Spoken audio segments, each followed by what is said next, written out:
Hey everyone, it's Desiree, and today we are going to do episode 4 of the Simplicity series. So I'm working with this paper pad that I had in my stash. I believe it was released last year. Yes, it was from Michael's. And it is 12 by 12 paper. So I'm just going to flip through this and you're going to see me pull out some of the papers that just jump out for the 2 cards that we're going to make in this video. That one's a good one, but I skipped over it. So you can see it does have a Valentine's Day theme, and it is vintage. So I'm going to pull out the ones with the sentiments that are small enough for a card. I did skip that one. I like the one with the hearts, and they have like a glitter finish. Some of these pages do have a glitter tone to them. So just paging through and pulling out different types of papers for our projects. And again, we're only going to use the paper card bases that we have for the cardstock that we have in our stash, some other cardstocks from our stash, scissors, a ruler, pencil, and I am going to pull in an X-Acto knife, a cutting knife, or a craft knife, whatever you may call them, because you can use those as well. I also do quilts. I do sew. So I do have a lot of this equipment as well. But I'm going to show you don't need to get that equipment. So I'll show you some alternatives to it. So let's look at the papers that I chose. So we've got that pretty red. And again, they're definitely vintage, but they also have a mixed media feel, which that is a lot of times where I go. So let's get started. So you can use, this is a Tim Holtz ruler, and what's nice with this ruler with a craft knife is one side has a metal edge to it and the other side does not. Now, of course, I have 2 of these because I already ruined one with a craft knife. Yep. But you can see you can get a very inexpensive craft knife or an X-Acto knife from any store, really.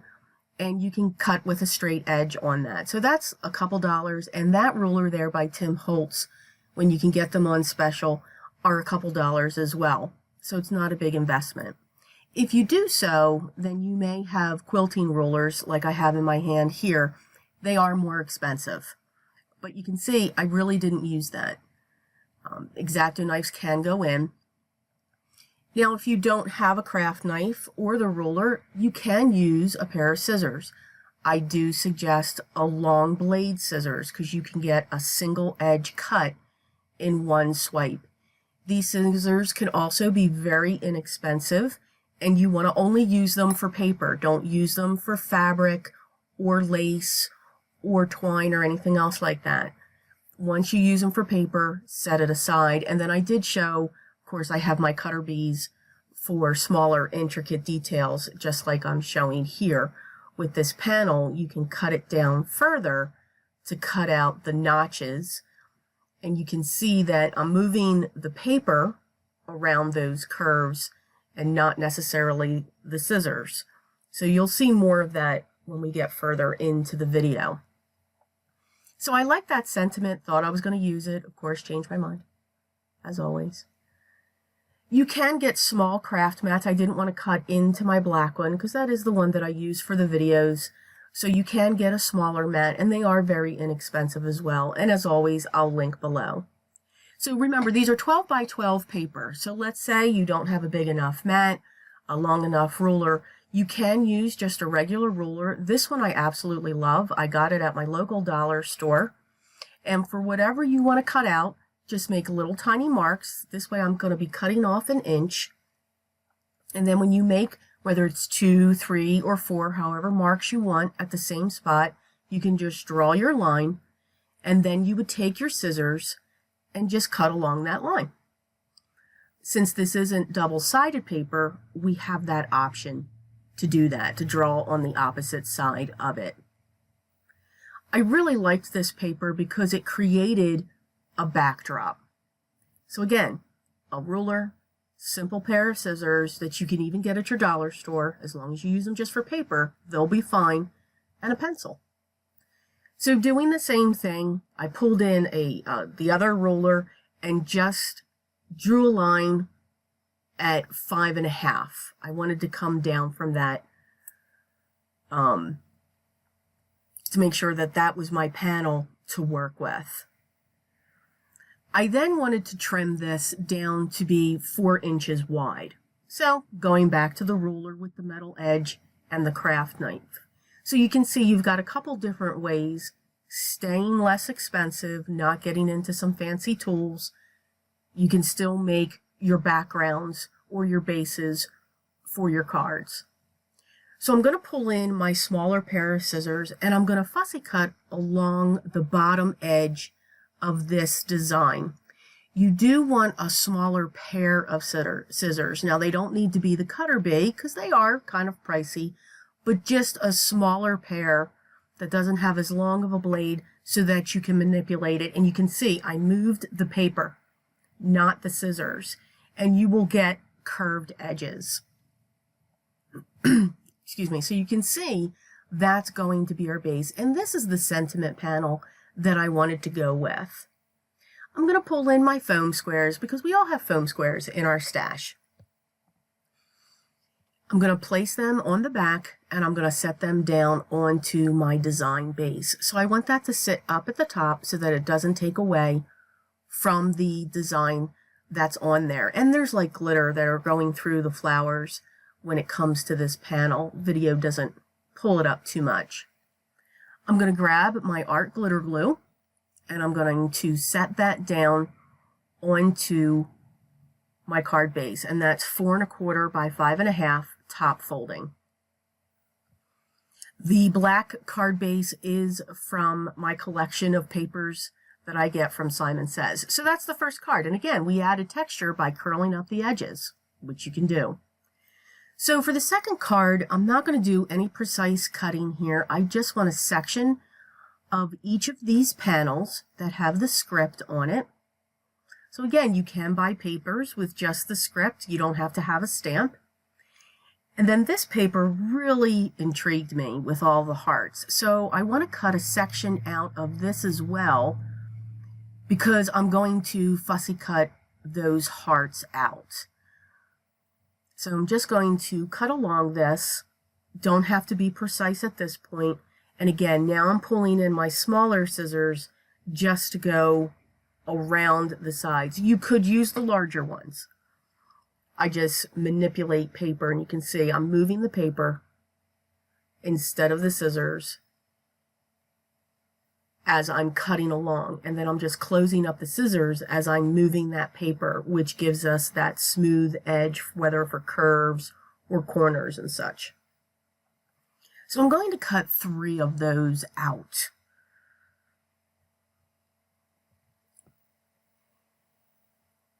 So for my 2 panels, now that I have my 3 hearts cut out, I'm using an ivory card base, 4 1/4 top folding, 5.5, as I just mixed up that. And that's actually the Stampin' Up! Very Vanilla cardstock. And I laid down the red just to get an idea of the size, and I'm going to tear the edges. So I want to make sure that the panel that's going to be down on the card, I'm tearing towards me. I didn't want the white edge.